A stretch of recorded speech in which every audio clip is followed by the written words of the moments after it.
मोहन एक बहुत ही बड़ी पार्टी में गया था, लेकिन चुपचाप एक कुर्सी पर एक कोने में बैठा हुआ पकवानों को बार बार निहारे जा रहा था। उसके मुंह में बहुत पानी आ रहा था। वो सोच रहा था कि काश मैं भी कुछ खा पाता, लेकिन उसके मुंह में इतने छाले थे कि बेचारा कुछ खा नहीं पा रहा था। उसके फ्रेंड उसे बार बार फोर्स कर रहे थे, Mohan please come and enjoy the party. But Mohan कैसे एंजॉय करे पार्टी, क्योंकि उसके मुंह में तो छाले हुए पड़े थे।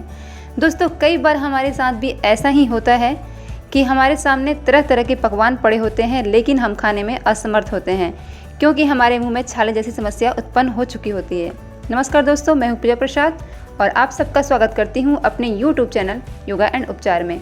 दोस्तों, मैं आपको आज बताऊंगी कि किस प्रकार से आप मुंह के छालों से छुटकारा पा सकते हैं, और साथ ही बताऊंगी कि अगर आपके गले में दर्द है, प्रॉब्लम है, तो आप किस प्रकार से अपने गले के दर्द को दूर कर सकते हैं।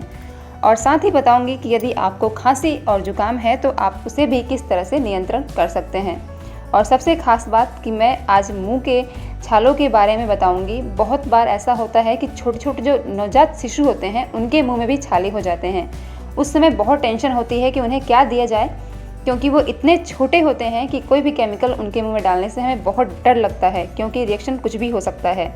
तो मैं बताऊंगी कि आप उन छोटे बच्चों के मुंह में अगर छाले हो जाते हैं तो किस प्रकार से आप उन छालों का खात्मा कर सकते हैं। दोस्तों, अगर बड़े लोगों के मुंह में छाले हो जाए, जिसकी उम्र 5 से लेकर के कितनी भी उम्र हो, अगर उनके मुंह में छाले हो जाता है तो आप गर्म पानी में फिटकरी डालकर गलाला कीजिए। इससे ना केवल आपके मुंह के छाले ठीक हो जाएंगे, बल्कि अगर आपके गर्दन में दर्द है तो गर्दन का दर्द भी बहुत ही जल्द ख़त्म हो जाएगा। और सबसे अच्छी बात यह है कि इसका कोई साइड इफ़ेक्ट भी नहीं है। 2 से 3 बार ही आप गलाला करेंगे और आप पाएंगे कि आपके छाले और आपके गले के दर्द में काफ़ी हद तक आराम मिल चुका है। और दोस्तों, यदि किसी छोटे बच्चे के मुंह में छाला हो जाए तो हमें बहुत परेशानी होती है, क्योंकि वो बच्चा बोल नहीं सकता, खाने पीने में बेचारा असमर्थ हो जाता है और उसका स्वास्थ्य जो है वो भी बिगड़ने लगता है। तो ऐसे में छोटी हरड़ जो होती है उसे आप पत्थर पे घिस करके बच्चे के मुंह में लेप कीजिए। इसका कोई साइड इफ़ेक्ट नहीं है। मैंने खुद अपने बच्चे के ऊपर इसका इस्तेमाल किया है, तब मैं आपके साथ ये जानकारी शेयर कर रही हूँ। मेरा बच्चा छोटा था, उसे बुखार हुआ और बुखार के कारण उसे बहुत ज़्यादा मेडिसिन लेनी पड़ी। इसकी वजह से उसके मुंह में छाले हो गए, जिसकी वजह से वो खाने पीने में असमर्थ था। मेरा दूध भी वो ठीक से नहीं पी पा रहा था। ऐसे में मेरे पिताजी ने बताया कि छोटी हरड़ को घिस करके अपने बच्चे के मुंह में लगाओ, और मैंने सिर्फ 2 से 3 बार ही उसके मुंह में लेप किया और उसके मुंह के सारे छाले ख़त्म हो गए। और दोस्तों, यदि आपको खांसी है तो खांसी में आप एक काढ़ा बना करके पीजिए। यदि आप 3 बार उस काढ़े का इस्तेमाल करते हैं तो आपकी खांसी चाहे कैसी भी हो वो ख़त्म हो जाती है।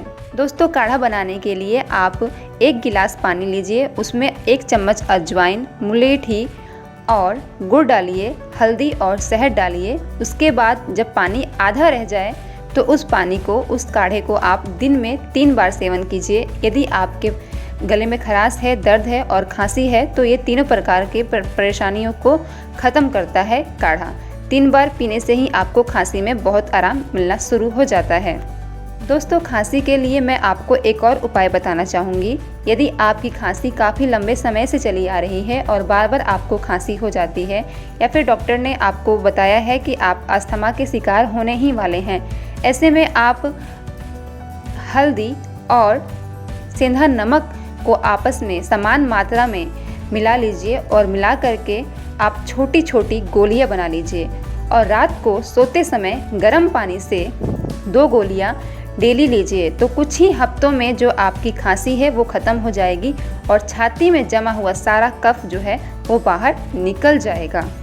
और ध्यान रहे कि ये जो सेंधा नमक ही यूज़ करना है, समुद्री नमक का प्रयोग नहीं करना है, वरना आपको नुकसान हो सकता है। और सबसे इम्पोर्टेंट बात कि जिसको हाई बीपी हो उसको ये खांसी की गोलियां बिल्कुल मत दीजिए, और यदि आपको हाई बीपी नहीं है तो आप इसका सेवन ज़रूर कीजिए। दोस्तों, ये थे आज की कुछ घरेलू उपाय जो मेरे जीवन में मुझे बहुत फ़ायदा पहुंचाते हैं और साथ ही मैं इनका उपयोग करती हूं। तो दोस्तों, बने रहिए मेरे चैनल के साथ और मेरे चैनल को लाइक, सब्सक्राइब और शेयर करना बिल्कुल मत भूलिए। आपके एक शेयर से, आपके एक लाइक से, आपके एक कमेंट से मुझे बहुत ही मोटिवेशन मिलता है। दोस्तों, मेरी मोटिवेशन को ज़रूर बढ़ाइए। मिलते हैं एक नए वीडियो के साथ, तब तक के लिए नमस्कार।